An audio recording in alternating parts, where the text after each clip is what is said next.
অনূর্ধ্ব-20 নারী Asian cup সামনে রেখে ব্যাংককে তৃতীয় দিনের অনুশীলন বাংলাদেশ দলের। প্রথম প্রস্তুতি ম্যাচ খেলবে আজ। টুর্নামেন্ট শুরুর আগে জর্ডানের বিপক্ষে আরও একটি প্রস্তুতি ম্যাচ খেলবে বাংলাদেশ। ব্যাংককে গরম ও আর্দ্র আবহাওয়ার সাথে মানিয়ে নিতে 10 দিন আগেই পৌঁছায় দল। লক্ষ্য পর্যাপ্ত অনুশীলন ও প্রত্যাশামত পারফরম্যান্স।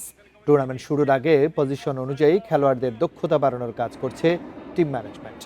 অনুশীলন ঘাটতির কোনো আক্ষেপ রাখতে চায় না দল। প্রস্তুতি ম্যাচে পরখের সুযোগ পাবেন coach. Rainbow allrounder exterior paint বাড়ির বাহিরের দেয়ালের সুরক্ষা নিয়ে থাকুন নিশ্চিন্ত। সাথে পাচ্ছেন 10 বছরের ওয়ারেন্টি। চীন, ভিয়েতনাম ও থাইল্যান্ডের মতো শক্তিশালী দল বাংলাদেশের গ্রুপে। 1 এপ্রিল স্বাগতিকদের বিপক্ষে ম্যাচ দিয়ে অভিষেক হবে লাল সবুজদের।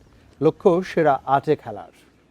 মেয়েরাও মানিয়ে নিচ্ছে আস্তে আস্তে। আসলে প্রচণ্ড গরম এখানে, তো আমাদের জন্য একটু কষ্টই হয়ে যাচ্ছে, কিন্তু মেয়েরা ধীরে ধীরে মানিয়ে নিচ্ছে এশিয়ান গেমসের যেই ভুল ভ্রান্তিগুলো আছে ওগুলো কাভার করার জন্য। এবং মিলিকে নিয়ে আমি প্রতিনিয়ত আমরা ভিডিও সেশন করছি, মাঠে কাজ করছি।